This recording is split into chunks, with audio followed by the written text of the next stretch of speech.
UTL solar लावणार आणि सबसिडीही मिळवून देणार। अब्दुल सत्तार आणि मनोज जरांगेंची भेट। अब्दुल सत्तार रात्री उशिरा कार्यकर्त्यांसोबत मनोज जरांगेंच्या भेटीला। सांगलीच्या कडे गावात पतंगराव कदमांच्या लोकतीर्थ स्मारक आणि पूर्णाकृती पुतळ्याचं आज उद्घाटन। काँग्रेसचे नेते राहुल गांधी उपस्थित राहणार। शिवराय पुतळा दुर्घटना प्रकरणातील आरोपी शिल्पकार जयदीप आपटेला अटक। 10 दिवसांपासून फरार असलेल्या आपटेला कल्याणमधल्या घरातून पोलिसांनी ताब्यात घेतलं।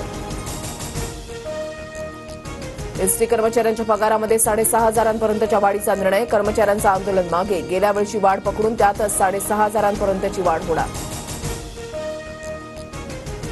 गेल्या वेळी ज्यांची 5,000 वाढ झाली होती त्यांना आता 1,500, तर गेल्या वेळी 4,000 वाढ मिळालेल्यांना आता 2,500ची वाढ मिळेल। गोपीचंद पडळकरांची माहिती। संपाविरोधात असलेल्या सदावर्तेंचाच पगारवाढीनंतर गुलाल उधळून जल्लोष। संपामध्ये नसतानाही बैठकीमध्ये शिरलेले सदावर्ते म्हणजे घुसखोर। श्रीरंग बर्गेंची टीका। मुख्यमंत्रीपदाच्या चेहऱ्याबाबत उद्धव ठाकरेंची मागणी शरद पवारांकडून अमान्य। मुख्यमंत्रीपदाचा निर्णय संख्याबळावर होणार, आताच नाव जाहीर करण्याची गरज नाही, पवारांची भूमिका। महाविकास आघाडीचा संख्याबळ आल्यावरच मुख्यमंत्रीपदाचा चेहरा फायनल होईल। शरद पवारांच्या भूमिकेला काँग्रेसचं समर्थन। मुख्यमंत्रीपदासाठी मवियामध्ये कोणाची लढाई नाही, जागा वाटपात ओढाताण होणारच। शरद पवारांशी चर्चा करतच राहू, आदित्य ठाकरेंची प्रतिक्रिया।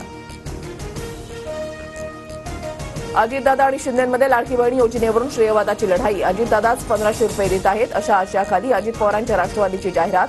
विरोधकांचा आक्षेप। देवेंद्र फडणवीसांनी कारस्थान करत सीबीआयच्या माध्यमातून गुन्हा दाखल केला। चौकशीला सामोरं जाणार। देशमुखांचा फडणवीसांवर निशाणा। लातूरच्या निलंगा मतदारसंघातून भाजपच्या संभाजी पाटील निलंगेकरांना उमेदवारी निश्चित। संभाजी पाटलांना मंत्री करण्यासाठी फडणवीसांना विनंती करणार, बावनकुळेंचं सूचक विधान। धर्मावरून चिथावणी देणाऱ्या भाजपच्या नितेश राणेंना भाजपच्याच हाजी अराफत यांचा आव्हान। आम्ही मराठी संस्कृती मानणारे मुस्लिम आहोत, भाजपनं राणेंना खरा धर्म शिकवावा, हाजी अराफत यांचा सल्ला। नागपूर गोवा शक्तीपीठ महामार्गाची अधिसूचना राज्य सरकारकडून रद्द। जमीन भूसंपादन करण्याची अधिसूचना मागे घेण्याचा निर्णय। अतिवृष्टी झालेल्या शेतकऱ्यांना पंचनामे करण्याची गरज नाही। 65 मिलीमीटरपेक्षा अधिक पाऊस झालेल्या भागामध्ये शेतकऱ्यांना सरसकट मदत मिळणार। कृषी मंत्री धनंजय मुंडेंची मोठी घोषणा। गणपतीसाठी कोकणात जाणाऱ्या चाकरमान्यांना मोठा दिलासा। गणेशोत्सवात कोकणात जाणाऱ्या वाहनांसाठी सरकारकडून टोल माफीची घोषणा।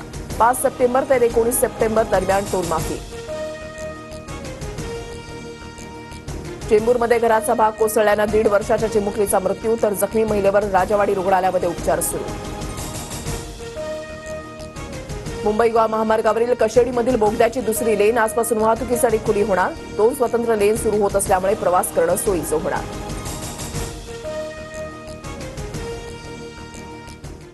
UTL सोलार लावणार आणि सबसिडीही मिळवून देणार।